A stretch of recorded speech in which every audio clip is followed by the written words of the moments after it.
You are now tuned into ChiChat Podcast, where four women come together to encourage, inform, and inspire women by creating a dialogue that develops strong sisterhood and friendship. Around the table is Yolanda, Ebony, Katrina, and Breonna. Okay, now it's time for some ChiChat.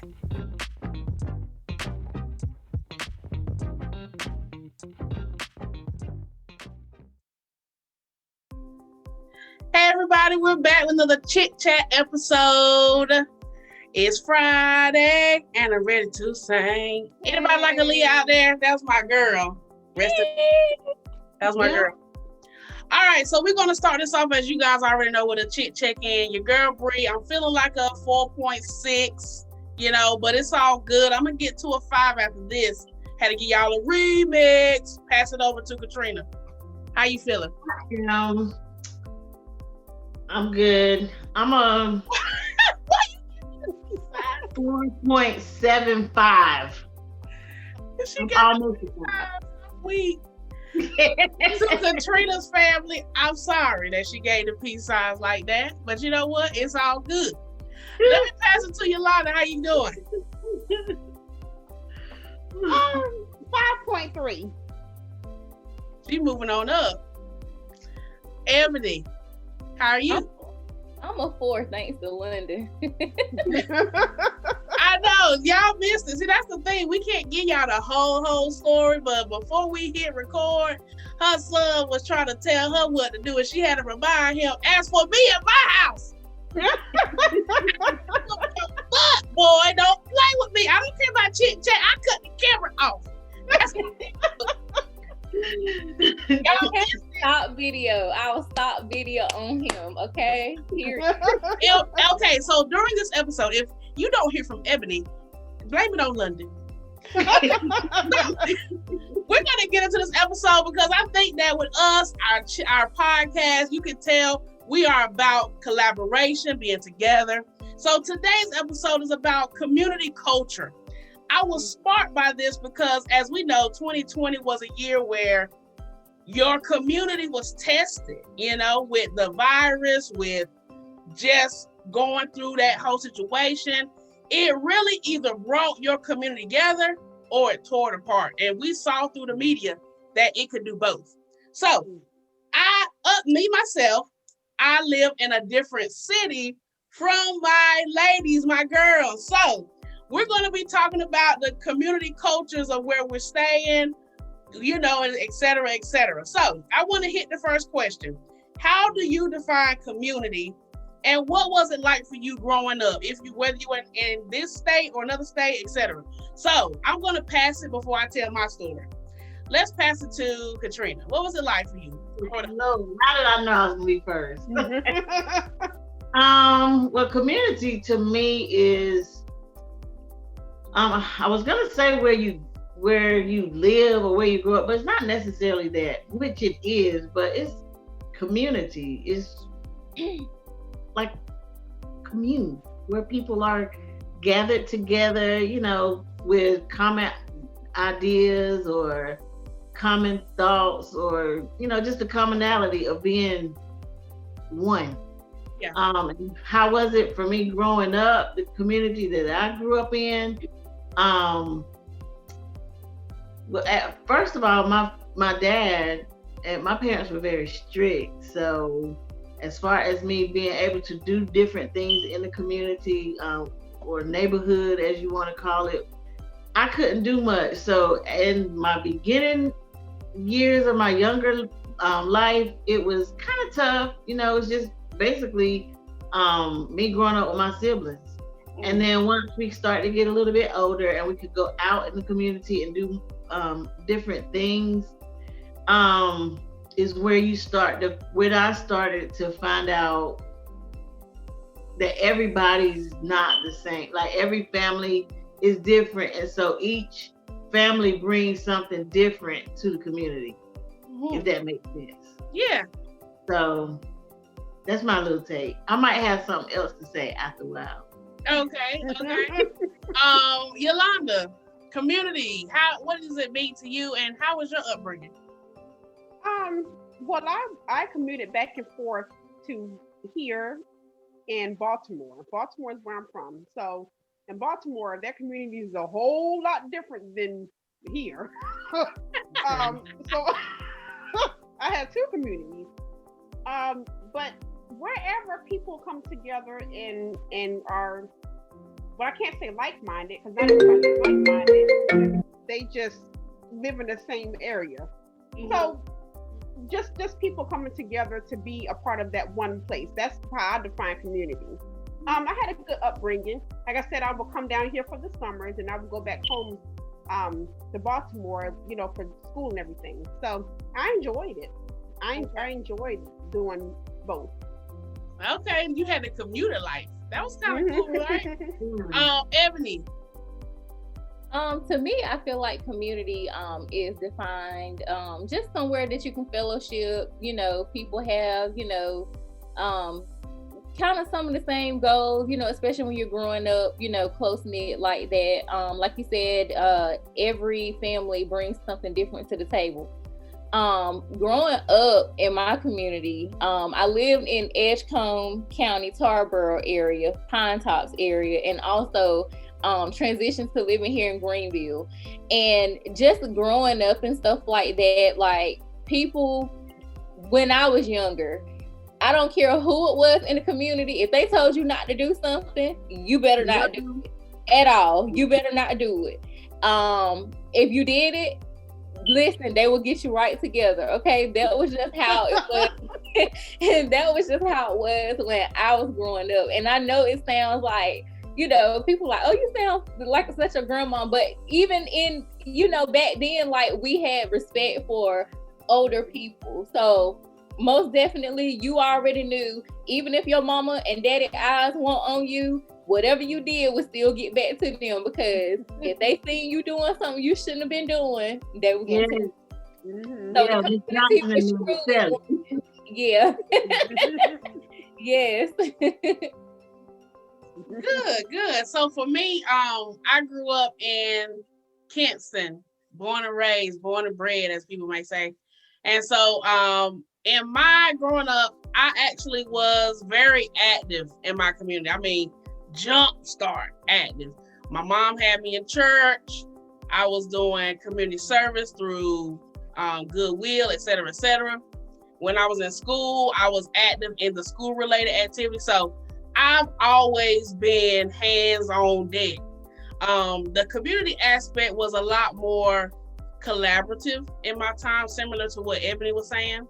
But now, as a older adult, I can look back and see some shifts, some changes, but that's my 2 cents as well. So this question now is really specifically for you guys because I'm not on motherhood status yet. So when you all made a decision to live where you live currently, what led to that decision?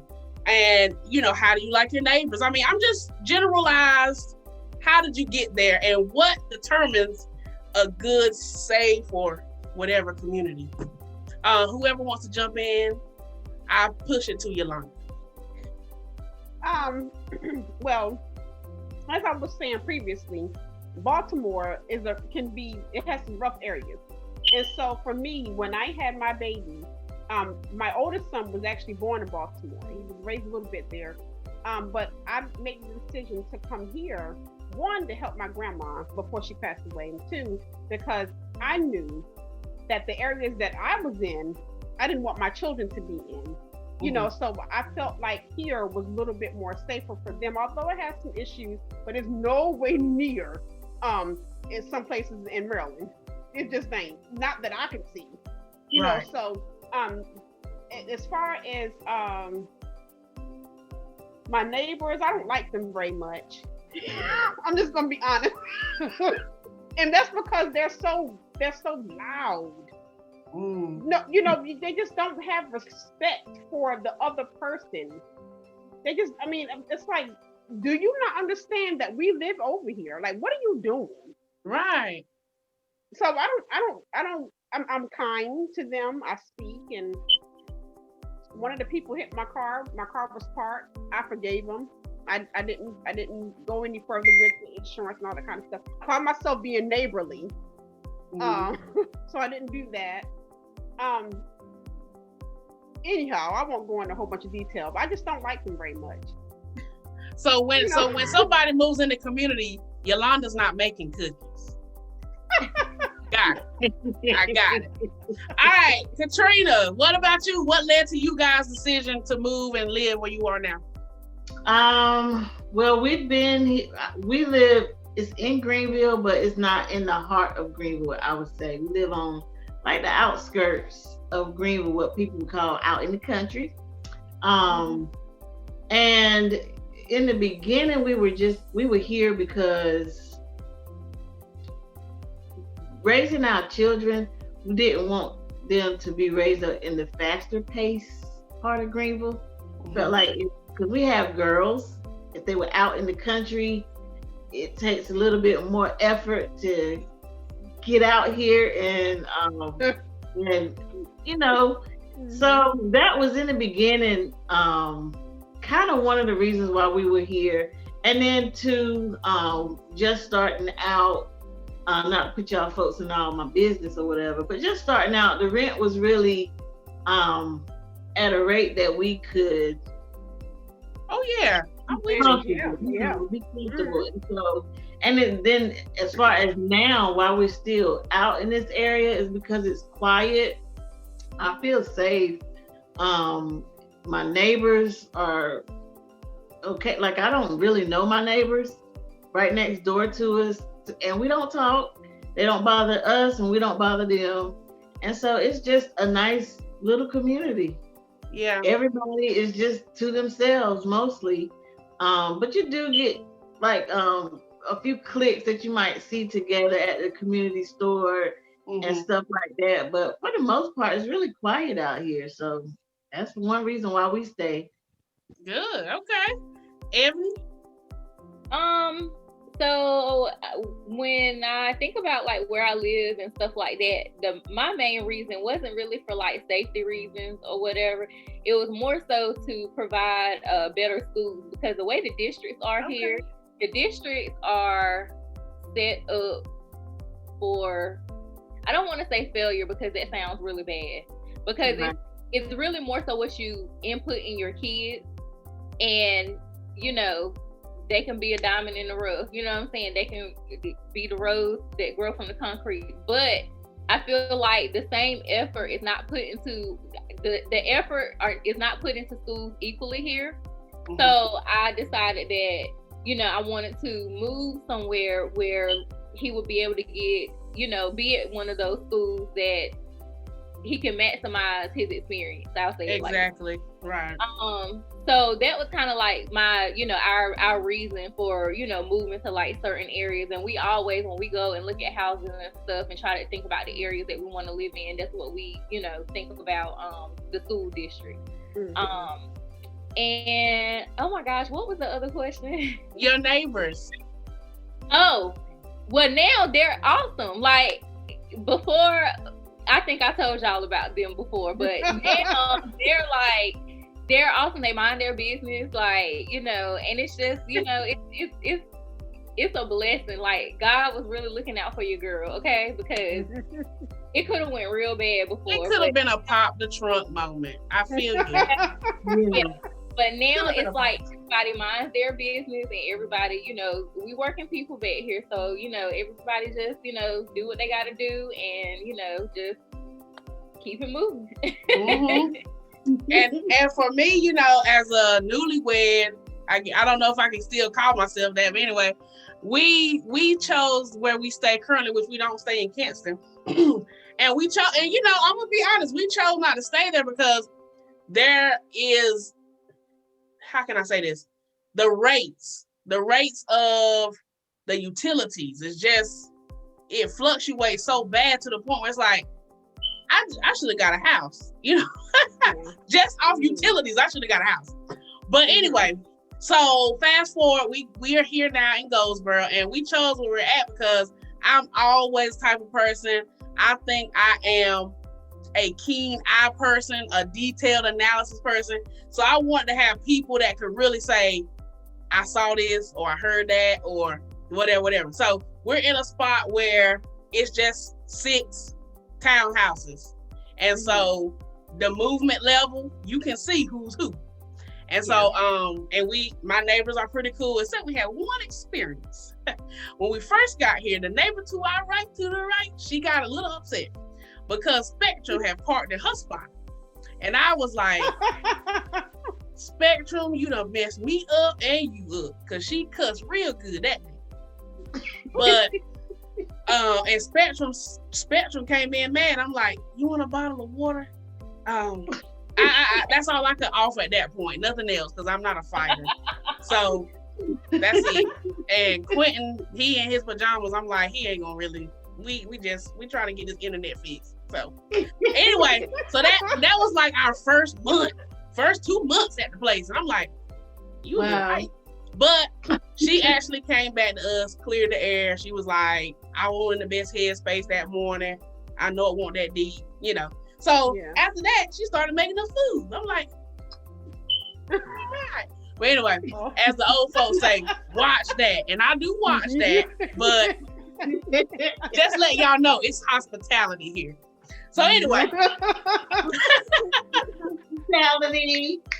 It's hospitality. So that's my community. That's the reason why we chose.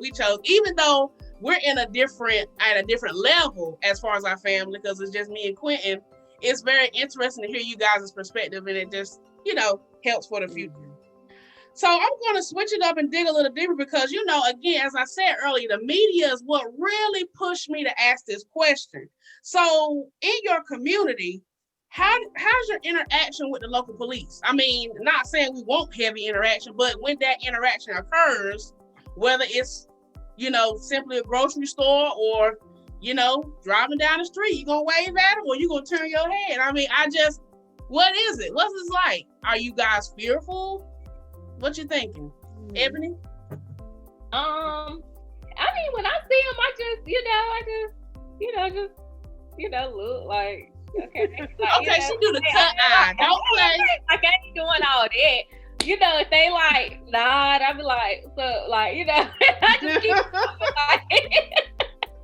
I just keep it moving. Like, I wouldn't say I'm fearful. I think twice. I'll say that. Like, you have to think twice. Like, you have to think, what if? Because there's always a what if. I mean, we don't have thousands of what ifs. Look at the stuff the what if that happened this year. So you always got in your mind, got to be like, what if, So, no, I wouldn't say. I mean, and I don't hate them because I do recognize that they have dangerous jobs, But we also have dangerous jobs, just being black and walking out here every day too. So, better speak. Well, they have a choice. We were born black. We can't change that. So, drop the mic with Ebony. Yeah. Katrina, I mean, how do you feel about police? Did the media of 2020 shift your perspective? Well, about like Ebony, I'm not gonna say that they've made me fearful because I'm not fearful of them. But from another episode about trust, can I trust you? Like, it's gonna make me look at you. I don't get fearful if I see one, but I think that's always been. I don't think it came with 2020. I think it's something that has always been there, just because, like she said, we're black people. And I guess it depends also on the dialogue that you grow up, that whatever you talk when you grow up. And so when you're out on the road, or if you see a police officer, it does tend to make you tense up sometimes. But not because I'm fearful that, oh my God, I done something wrong, or it's just like she said, the what if they think that, X, Y, and Z, and they come after me or whatever, and the situation is not like they think. So I don't think it's made me fearful. It's just made me more cautious. Okay. So a think twice moment, cautious. Those are the terms used so far. Yolanda, what are your thoughts on that question? Well, it all depends. It depends on if I'm driving. I will turn off. I don't want them behind me. And I think that has a lot to do with the media, because of what I've seen. They stopping women, men, girls, boys. They want to shoot you for no apparent reasons. So I will turn off in the neighborhood. Don't even know who neighborhood you in. Huh?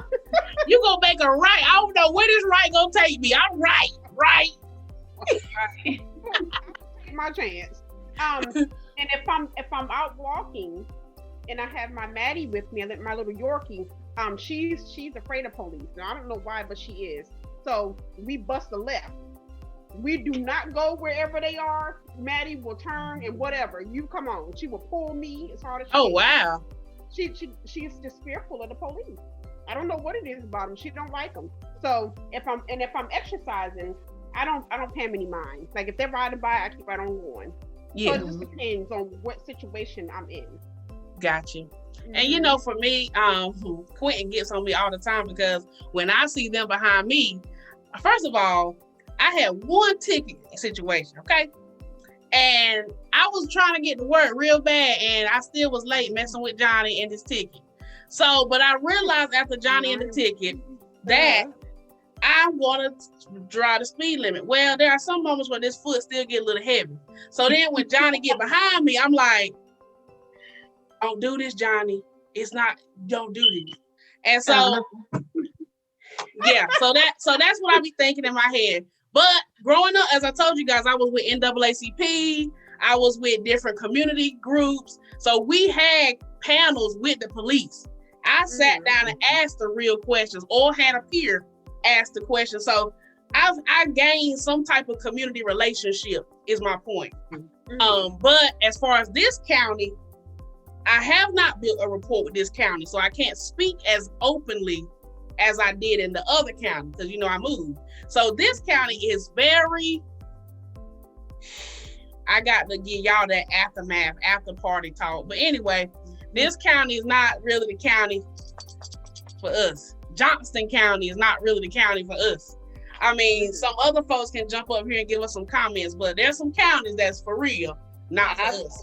Yeah, I've heard. Yeah. So, yeah, for real. So, but your community, and guess what? If I shouted out your community and you feel like I'm wrong, hey, talk to me. Show me something different, because I done had some interactions. So show me something different. Okay? All right. So you guys kind of answer this, but I'm going to kind of put 4 and 5 together if that's okay.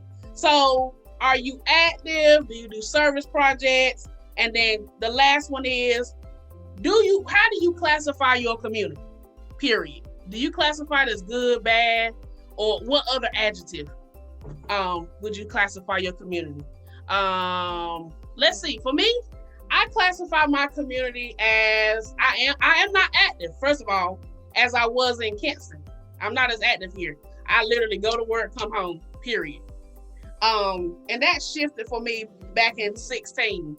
That was before I left Kinston, but it really shifted in 16 for me.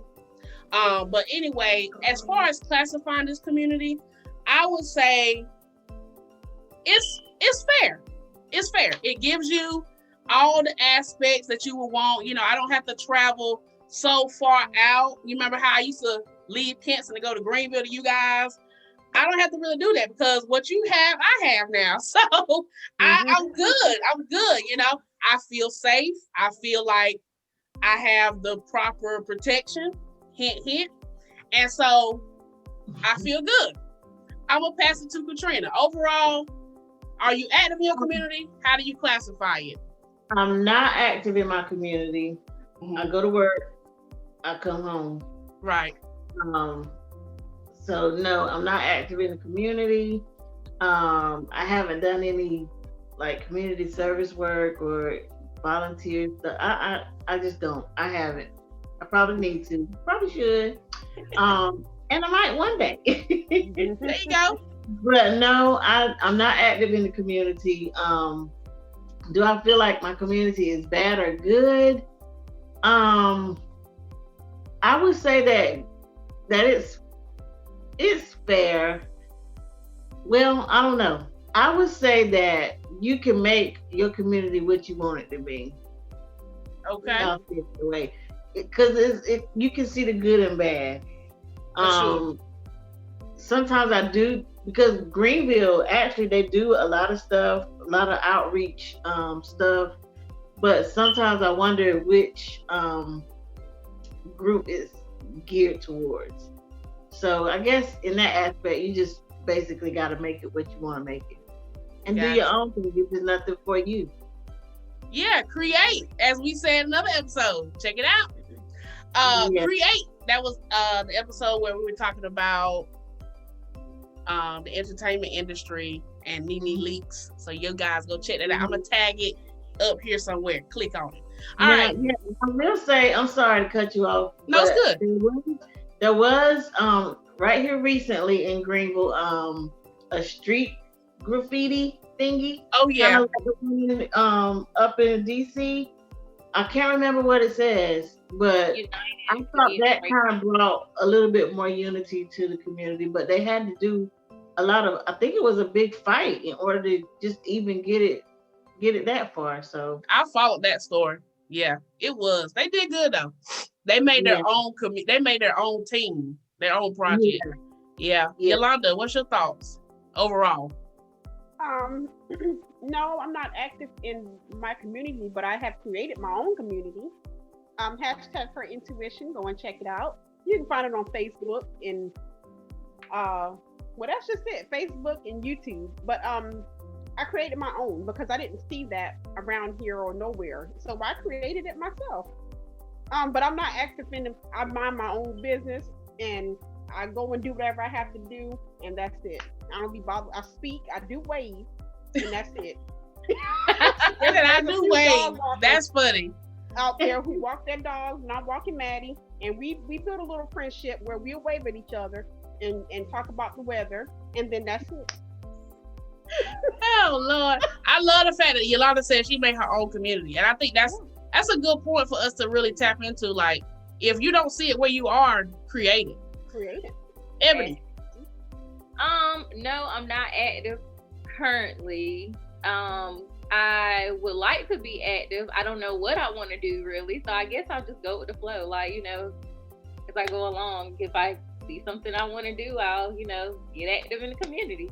But as far as like good and bad, I feel like just like anywhere, there's good and bad. I feel like there's different levels to it though. Like good and bad in the workforce, good and bad in the school districts, good and bad in, the demographics of what they offer. I mean, you can see what sides of town are more heavily influenced as far as like finance and revenue versus the other sides of town. Like you can really see a divide here, even when it comes to the streets and how they pick up trash and how they pave the streets. Like it's just like it's levels to it, So yeah, I feel like it's good and bad here. But like all you ladies said, you got to create your own. Like you just have to, let's create our own. Yep. And that's why we created the ChiChat Podcast. That was a great topic, you guys. I'm going to go ahead and switch over to this or that. And Katrina kind of got in my business. But anyway, would you like to live in the city life or the country life? I am a city girl. I listen to the freight train, everything else coming through. But I will pass to Katrina because she already said her answer, so she can say it again. Girl, I'm out here in the country. All right, Yolanda. Oh, excuse me. I'm sorry. Go ahead, Katrina. I like it. I do like the fact that it's. Uh-oh. I'm about 15 minutes away from everything from where I am, so it's not too bad. Okay, country with 15-minute city. All right, got it. Yolanda? Definitely the country. When I go and get a house, and get another house or whatever, I want to be in the country. I want to be off to myself, kind of. You surprised me. I thought you were gonna say city. All right, Ebony, because she's from Baltimore. Right. Look, she's tired of the city. That's what it is. She's tired. Yeah. Pamela Man. Truth is, she tired. What about you, Ebony? I like the country, honestly. Like I really like the country. Like, listen, when I walk outside on my porch in my new house, I don't want to hear nothing but the lions, the tigers, and the bears. Okay, that's all. Like I like the country. Now I'm scary. I'm gonna tell you that too. Something about me, I'm scary. I don't like, stuff crawling and all that stuff. So I know y'all probably listening like, well, how you gonna say you like the country but you scary and you don't like stuff crawling? Listen, I don't like people, okay? I don't like people to be like on the sides of me. I would rather be in the country, and I want my house far back from the road. You go in the country, you see those houses that sit like way back in the woods. Yeah. Mm-hmm. That's me. I need that. I need that in my life. Like, I need that. I feel like that's me. Like, that's me. I like to be secluded to myself, off to myself. Listen, if I see you coming down my path, I need my house to be far enough back so I can be loading up my shotgun and ready for you to come so I can blow you back to the road. And that's just that on that. Like, so Ebony try to be like Dave Chappelle, because Dave Chappelle had me weak the other night. Y'all need to check out his Netflix. I know he said boycott it, but it's really, really funny. But anyway, when Dave Chappelle said he had to pull out that shotgun and that man told him to put, y'all got to watch it. But he said put the duck bullet, then the deer bullet, duck bullet.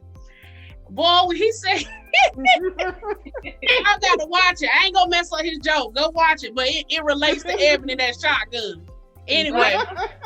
But yeah, I'm a country girl though. I know some people probably think like, what? You country? Like, some people probably, because they think I would be a city girl. No, I'm not a city girl. I mean, I have listened to city girls, but I'm not a city girl. Like, I'm a country girl. Yeah, well, I'm a city girl and I never listen to it. I'm a country girl. I can't believe y'all. All three of y'all say country. I am hurt. I need to cut my camera off. I can't wait to put my house back and away from everything. I cannot wait for that moment. I think when I got with my husband, he turned me into a country girl. Like, because my husband is a country boy. And like, I didn't understand the beauty of being in the country until I got with him. So I think he turned me into a country girl. Like, I like country. Yeah. Okay. Yeah. All right. Shout out to hubby. Shout out. Okay. So I'm gonna get into the sister girl before we get into this newer segment. I'm sure you guys have been enjoying it thus far, but let's go ahead and get to the sister girl of the week, which I have two. The first is Miss Monica Grant. She's out of Boston, Massachusetts. She has her own nonprofit called Violence in Boston. This is where she develops strategies on how to stop the violence in her city. She has connected with the mayor and other major networks, and she has also ensured that the message of helping her city is heard. She still has her family in Boston, raising her children through the hardships that her family faces. And I just really appreciate the work that she's done, because she did a big community feeding. Like, she fed Boston. Like, she had enough food to feed Boston. So I was just amazed at her work. And the second person is, of course, Miss Stacey Abrams. I want to shout her out because during the election 2020, she made sure that Georgia voted. She did not stop her losses, whatever. She turned her L's into lessons and blessings. And she made sure Georgia showed up and showed out. So I had to shout them two ladies out because they worked hard during the pandemic. Yes. Yeah. Oh, so that leads us to what the heck? And so in my case, I'm actually showing you guys just a short 3-minute clip about a gentleman who basically did some research on my hometown, Kinston. And he gave a very harsh depiction of the city. And as all of us have said during this episode, there's good and bad in every city. So let's just take a look at what he came up with. So I was digging up information for a story I was working on, and I came across this report. It was all about the worst neighborhood in North Carolina. And I was like, I've never seen anything like that before. So I read this study. And it was filled with information about this poor neighborhood that has crime and poverty and blight, and it's all run down. And I thought, I have to go see that place myself. And then I thought, you know what? I'm going to go there, and I'm going to give away a bunch of money to somebody that lives there too. Here's a little bit of background on the place I went to. It's called Kinston, and it's in the middle of North Carolina. And here's what happened that day. So entering Kinston, and it was pretty clear this place is struggling. Rundown buildings everywhere, people look broke. I mean, Kinston's in the top 5 in the state for both poverty and crime. Then I finally found the neighborhood I was looking for, and I drove around a little bit and got some video that I'm going to use for a report that's going to be coming out soon. Here's a little clip of that video. A while back, the University of North Carolina's Center for Urban Studies issued a report on the most distressed communities in the whole state. 2 of them were in East Kinston, a smallish city of 20,000 people way out in the sticks, surrounded by forest and farmland. This report specifically highlighted a part of town on Kinston's east side, an area that has more poverty and blight than any other tract in the state. So it's clear this place needs some help. After I checked the hood out, I drove around town looking for a place in Kinston where I could leave this money box that I had pre-packaged. Before I left home, I filled the box with $500. But I didn't just want to walk up and just hand the money to somebody though. I needed a better way. So I drove around looking for a place where I could drop the box and then wait to see who would pick it up. See if anybody would pick it up. I didn't know what would happen. It took me a while to find a good spot. There wasn't a lot of foot traffic downtown, so that wouldn't work. Finally, I decided on a Family Dollar parking lot that was just a mile from the worst part of town that I had just filmed. That's where I would go, and that's where I would leave the money box. And as you'll see, the way it worked out was absolutely perfect. Here's what happened that day. In essence, he left a box at a local plaza. People walked by it. He made some comments. In the end, a lady did pick it up. She took the money. He said he'll be back later to give some more synopsis. So, what do you guys think of that little video? I don't like his attitude. I don't like his perception. How can he say what he feels about somewhere where he's just this first time being? So he doesn't really know what it is. He's just going by the internet and what the internet is showing you, the social media, that kind of guy. He doesn't know for himself. And for him to go out here and put some free money down, like the people are so impoverished that they need to have his money, he should be ashamed of himself. And I don't like him. I feel like he was zoning in on the bad areas of Kinston. Every city has poverty areas. Every city, even where he lives, there's some poverty areas. There's some homeless people. There's some people that need money. There's some buildings that are abandoned. I mean, he might not ever drive to that side of town to see it, but right. There. You know, they're there. So I feel like there's those type of areas everywhere. And there's also some nice areas in Kinston. Like all of Kinston don't look like that, but I felt like he zoned in on that.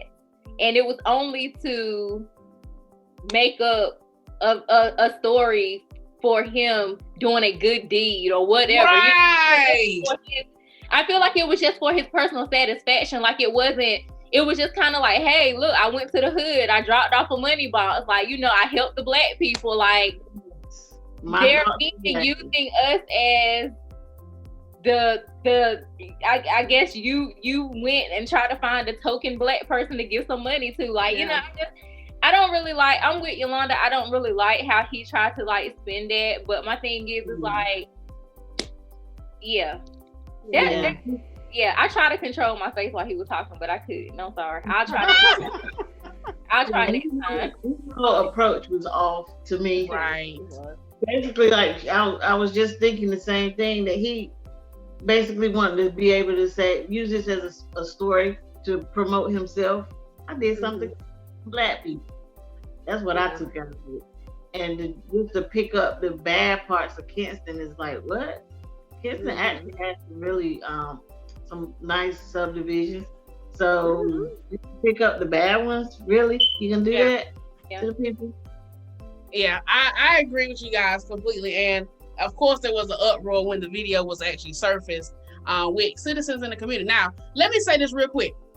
Because a lot of times people might say, well, you didn't like the video, what would you want to see? This is really what I want to see. if he would have talked to like a city official, or if he would have walked the city, even if a community member but had the same sentiments as him, at least it came from a citizen's mouth. I just felt like it should have been more community based. Again, like the episode, get inside their heads. And my father-in-law had a better idea. He said each interview could have got $10 if he felt like. My father-in-law came up with that idea.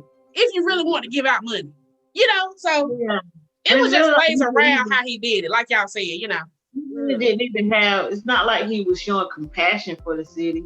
Exactly. It's basically like putting a spotlight on, kids is bad, and they poor, and they this, and it's here in North Carolina. Like, right. Passion with it, though. Yeah. But my thing is, people try to, I don't like it when people try to consider someone poor, and they try to base it around like monetary things. At the end of the day, people, whether you see them in poverty or not, are richer than you think, because they have their self-respect, they have their dignity, and they are satisfied because they might have took their last, few dollars or whatever to feed their family, but guess what? They ain't going to bed hungry. They not, you know what I'm saying? They have everything they need internally. You know what I'm saying? So exactly. Just because you see somebody in poverty, just because you see a town looking like that, you see people walking around and they might not look like, you know what I'm saying, they have much. They could be in a better mental health space than you, because you sitting up here got free money to give away, but you might kill yourself because you're just so stressed out, or you're just, you know what I'm saying, so down mentally that you might they might be on more in a better mental health state than you are, so it's just like, it's not always about money, because like we said in a previous episode, I'd rather have a peace of mind than have some money, because at the end of the day, if you have all this money, that's still not gonna make you happy. It's still not gonna make you happy at all, and clearly you got a lot of time on your hands. Clearly, right? A lot of time on his hand, because my thing is, it's like you sitting up here, I'm just gonna go and drop off a money box. Okay, what you want, a cookie? Like, chocolate chip or sugar? He came all the way here. I mean, to where get is he from? I didn't even check the records. That was his YouTube channel, and he has built, his whole platform is about showcasing cities. So if somebody sends him an article or whatever, he'll go to Vegas. He'll fly. He'll, whatever. He'll do all he got to do to get the story. But another thing that got me is that he act like he dropping off some big money, like $500. Yeah. But see, like I think it was just Ebony said it. He got a mindset that 500 is big to this circumstance, to the poor people, right, as he called them, I'm like, buddy, I'm gonna keep it real with you. Some of they food stamps was way more than that. Way more than that $500. So I mean, not trying to be funny, but they can work it better than you, baby. Yeah, and it kind of almost look like he's just going to show his friends what it looked like, because they don't have the balls to go. Like, they not gonna go. You know what I'm saying? So it's like he's going to show a bird's eye view of what everything looks like. And I was offended. I was really offended, because it's just like you throwing like bread to birds. Like, here you go. I love that. Yes. It's just like, I just wanted to see who was gonna pick it up. My thing is, I would have respected him more if he really like just literally walked up to somebody, like you said, and said, hey, listen, I'm here, I'm doing, this show, or, this whatever, looking at different cities and stuff like that, and I just want to give you a blessing, you know what I'm saying? I said, the next person I see, I just want to get, if you would have put the money in somebody's hand versus you putting it on the ground and letting somebody like scrounge around for it like a dog, I can't respect it. I can't respect it. Exactly. That's what my head was too. The presentation was just bad, totally. Yeah, very. Yeah. Very. Man, so you guys, that made us all say, what the huh? So you all let us know what moments that you found on social media, what moments in your life in general made you say, what the huh? Because sometimes when I go to work, I'm looking at them children that I would teach. What the huh? You ain't got this yet? But anyway, okay. My Chit Chat fade is actually my Ashley Stewart dress. The girls saw it. It's the green dress when we had our Chit Chat. I just love Ashley Stewart. She just knows me. Okay. Now, don't forget, guys, get your Chit Chat merch at teespring.com/store/chitchat. And we're going to end this episode with a motivational word or phrase. And I'm going to start it off by saying, in the words of Tupac, I'm a reflection of the community. Yeah. Katrina. Girl, me again. It's my turn already. Gosh, I was not prepared. I was so into Tupac.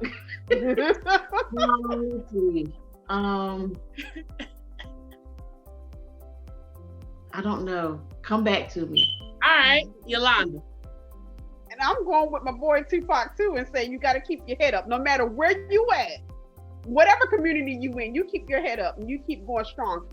The community, if it's not good around you, you make it within yourself and you create your own stuff. So keep your head up. Yeah. Ebony. I'm gonna go with my boy DMX and say stop being greedy. Listen, stop being greedy, okay? Share your plate in your community. Share your plate. We gotta come together, okay? Okay? Everybody, just share your plate. Stop being greedy. For sure. Katrina. Okay, I don't have a rapper. But I'm gonna say endless love. Let's just have endless love for one another. Okay, we do a little Luther in there. We do a little Luther in there. That's fine. Yeah, that is. Well, listen, a house is not a home without community. Listen, this has been another Chit Chat episode. We'll see y'all next week. Bye. Bye.